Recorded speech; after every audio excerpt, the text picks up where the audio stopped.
네. 강경 행보로 치닫고 있는 북한, 그 속내를 좀 점검을 해야 되고요. 속내를 점검을 해야 어디까지 치닫는지 전망을 할 수 있을 것 같습니다. 자, 그래서 이번에는 이분 연결해서 이야기 나눠보겠습니다. 21대 국회 전반기 국방위원장에 선출된 분입니다. 더불어민주당의 민홍철 의원 전화로 연결합니다. 나와 계시죠?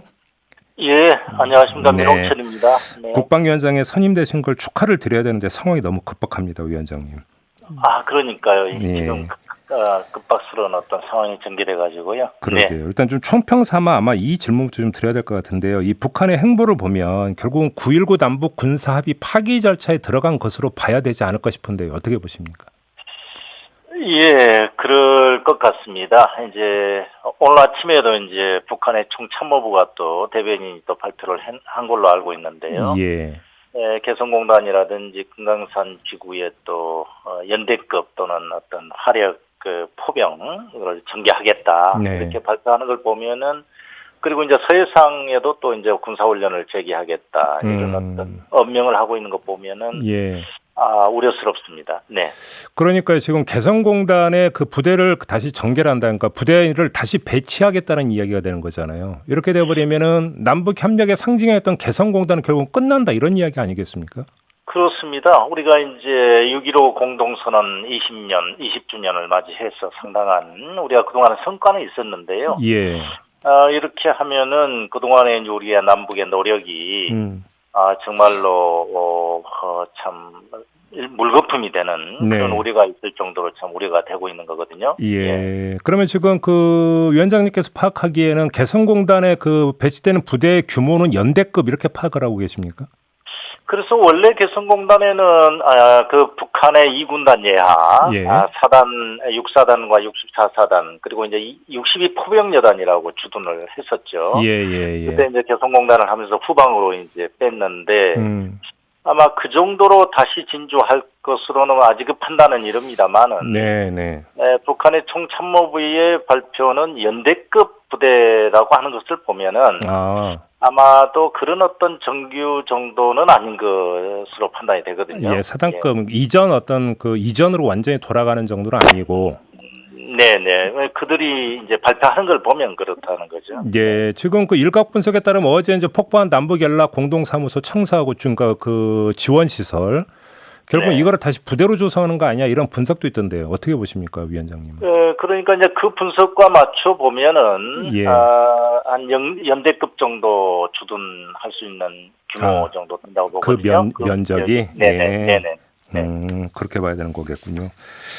지금 그러면 지금 개성에 다시 어떤 부대를 그 배치하는 거 외에 지금 GP 초소도 지금 다시 세우겠다는 이야기인 거죠? 그래서 이제 그것은 지난번에 군사 합의에 의해서 상호 간에 GP 서초죠. 그들이 말하는 민경초소인데요. 네. 거기에 이제 철수를 한 상태인데 다시 전진 배치해서 하겠다는 거거든요. 예. 그러면 지금 그러니까 서해 쪽에 또 해안포 전부 다 개방하고 여기서도 군사 연습하겠다라는 거고요. 예. 그러니까 현재는 해안포가 지금 봉인된 상태죠. 네. 남북 군사 합의서에 의해서. 예. 그런데 해안포까지도 이제 그 봉인 해제를 포함해서 이제 훈련도 하겠다. 뭐 이런 것이 다 군사 합의를 파기하는 수순으로 가는 것이 아닌가. 결국은 우리가 됩니다. 네. 그런데 지금 주목해서 봐야 되는 게 지금 그 하나 둘 그러니까 그 차근차근 밟고 있는 이 행동이 김여정 제1부부장이 이른바 경고성으로 발표했던 메시지의 범위 안에서 지금 진행이 되고 있지 않습니까? 어떤 예외적이고 갑자기 그러니까 이런 것들이 나온 게 아니라 우리 이렇게 하겠다는 범위 안에서 지금 그러니까 그 행동에 들어가고 있는 걸 어떻게 읽어야 되는 걸까요? 제한적인 거라고 봐야 되는 겁니까? 그러니까 이게 지금 단순히 어제 오늘의 어떤 급작스럽게 결정된 것으로 보기가 좀 어렵다고 저는 봅니다. 네. 그동안의 어떤 하나의 치밀한 그런 계획이 어떤 일정이 있지 않았을까 하는. 그러나 이제 그 명분이 이제 지난번에 이제 우리가 대북 전단 살포 그걸 계기로 해서 하나의 그 명분이랄까요, 꼬투리랄까요, 그걸 잡았다. 그래서 지금 북한이 하고 있는 조치를 보니까 상당히 빠르게 네. 또 계획적으로 되고 있는 걸 보면은 네. 그동안에 상당히 오래전부터 이런 어떤 계획적인 게 있었지 않았는가 싶을 정도로 생각이 들거든요. 근데 제가 지금 이 질문을 드린 게 뭐냐면 한편으로는 우려가 돼서 드린 질문인데요. 뭐냐면 예고한 범위 안에서 어떤 행동을 취하는 것은 그렇다고 치는데 전혀 예고 없이 갑자기 도발이 나오는 경우가 이제 가장 큰 문제 아니겠습니까? 이 가능성이 열려 있다고 보세요, 위원장님? 그렇지는 않을 것이다. 저는 그래 봅니다. 왜냐하면 지금 현재 이보다 더 나가는 직접적인 도발 네. 이렇게 만약에 있게 돼버리면은 그야말로 이제 남북관계 이제 신뢰관계가 이제 훼손되는 거 아니겠습니까? 네네네. 그렇게까지는 북한이 나아가지는 않을 것이다. 왜냐하면은 이제 제가 볼 때는 미국에 대한 어떤 하나의 신호, 이것도 포함되어 있다라고 봅니다. 지금 일련의 조치가. 그렇게 본다면, 직접적인 어떤 군사적인 도발까지 과연, 감행을 해서, 그동안에 나름대로의 진행되어 왔던 북미 관계의 어떤 진전, 그것까지도 파국으로 갈 것인지, 그거는 북한도 부담이 될 것이다. 저는 그래 보기 때문에, 직접적인 도발로까지는 상당히 가기는 어렵지 않겠네요. 그러나 우리는 이제 거기에 대비한 만반의 군사 대비 태세는 갖춰야 될 것이다. 저는 그래 봅니다. 한번 그럼 이런 시나리오를 한번 여쭤볼게요. 그러니까 지금 물론 우리 당국이나 지자체에서 막겠다고 했기 때문에 좀 지켜볼 일이긴 합니다만 만에 하나의 가능성으로 다시 탈북민 단체나 이런 쪽에서 대북 전단을 띄워 올렸을 때 북한이 여기에 대해서 사격을 가하고 그다음에 이 사격을 가한 것이 다시 우리 어떤 지역으로 그러니까 뭐 포탄이 넘어온다든지 피해를 입힌다든지 이런 시나리오는 충분히 예상할 수 있는 시나리오 아닐까요? 어떻게 보십니까? 그렇습니다. 그게 상당히 이제 우려가 되는데요. 그게 이제 모든 군사적 충돌이라는 것은 어떤 고의적인 의도된 어떤 충돌뿐만 아니라 또 우연한 기회 또는 우발적인 어떤 충돌이 대규모 충돌로 가는 경우가 있거든요. 그렇죠. 그래서 그게 상당히 우려가 되는데 이제는 정말 탈북 단체라든지 그런 대북 전단 살포 이 부분에 대해서도 조금 좀 자제를 좀 해주기를 바라고요. 현재 상황에서 어떻게 하면 상황 관리를 잘 할 것이냐 이게 참 상당히 중요한 시점인 것 같습니다. 근데 지금 상황 관리를 말씀하셨는데 오늘 새벽에 나온 그 보도에 따르면 지금 우리 쪽에서 특사 파견을 북측에 그러니까 전달을 했지만 김여정 제1부부장이 그냥 단칼에 그러니까 거절했다 이런 게 지금 북한 쪽에서 지금 보도한 내용 아니겠습니까? 이런 상황에서 상황 관리가 되겠습니까? 근데? 그래도 이보다 더 나가는 어떤 상황을 우리가 막아야 되는 어떤 그런 상황 속에서 어떤 형태로든지 북한과의 채널을 어떤 좀 통해서 더 이상 진전되지 않도록 하는 것이 우리의 또 아주 절체절명의 어떤 일이다 저는 그래 보거든요. 위원장님, 근데 좀 주목해서 봐야 되는 게 지금 김여정 제1부부장의 담화를 보면은 총참모부에 넘긴다라고 하는 표현이 있지 않습니까? 대적사건과 관련해서 이렇게 돼버리면 총참모부 차원에서 군사적인 차원에서 독자 행동도 가능하다라고 하는 이론적 해석은 그렇게 되는 거 아니겠습니까?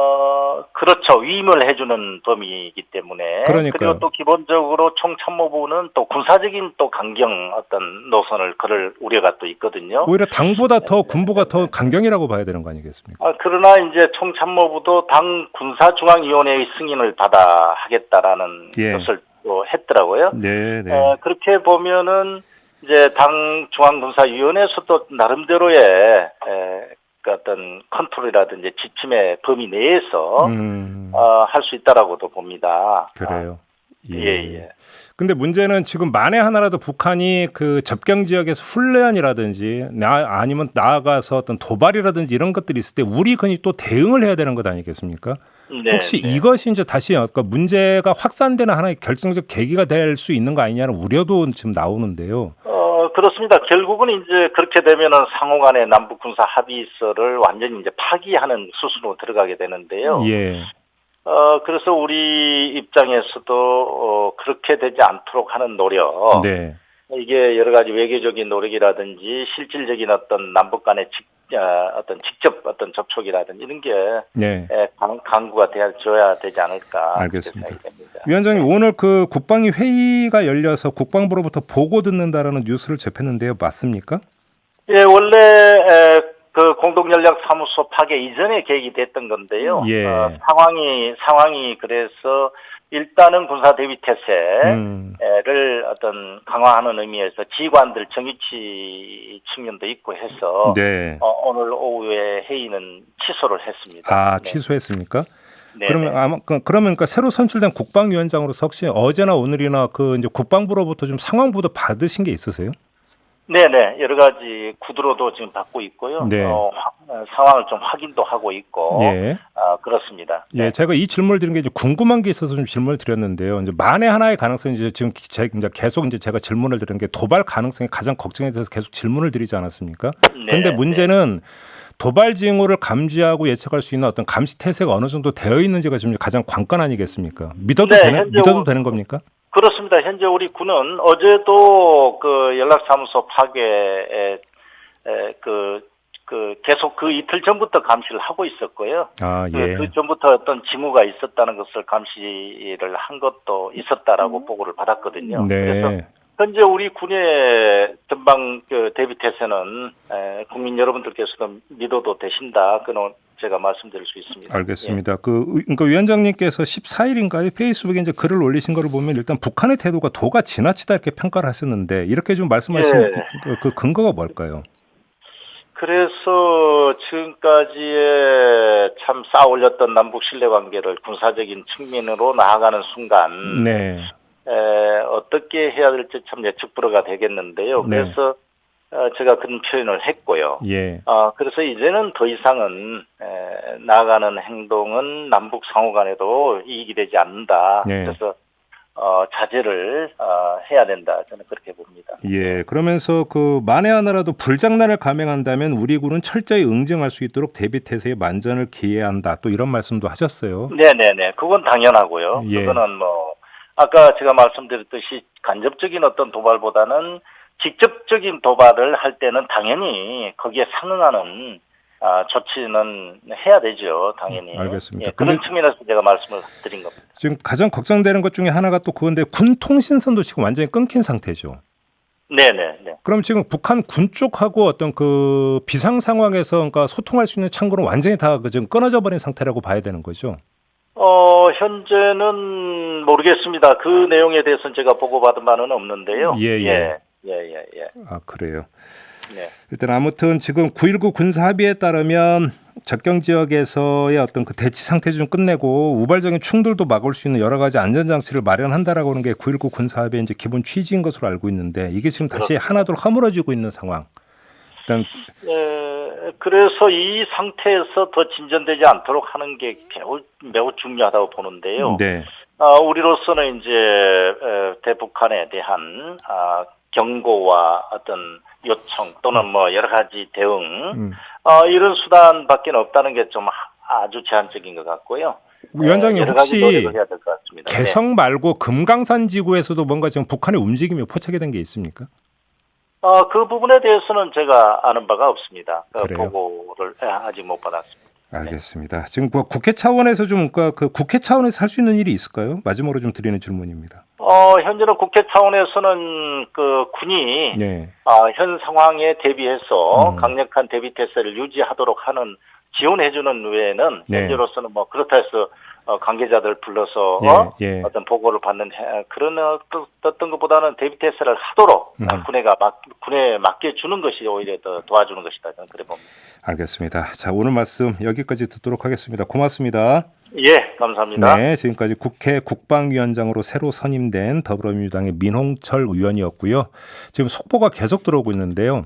문재인 대통령이 6.15 남북 공동선언 20주년 기념연설을 한 바가 있었는데 이에 대해서 김여정 노동당 제1부부장이 이렇게 평가를 했다고 합니다. 본말은 간대였고 책임 회피를 위한 변명과 오그랑수를 번복해 놓은 화려한 미사역으로 일관되어 있다. 이렇게 비난을 했다라는 지금 속보가 들어와 있고요. 그다음에 문재인 대통령이 남북관계 진전을 이루지 못하는 그 요인을 외부에 밀고 있고 친미 사대주의 남북관계가 미국의 농락물로 전락을 했다. 이런 이야기를 했다라고 하는 지금 또 속보가 들어와 있습니다. 그다음에 장금철 통일전선부장은 지금까지 남북 사이에 있었던 모든 일이 일장춘몽으로 여기면 그만이라는 것이 우리의 입장이다. 남 당국과의 교류 협력은 없다. 이렇게 선을 그었다라는 속보도 들어와 있습니다. 자, 이 점 전해드리면서 인터뷰 마무리하겠습니다.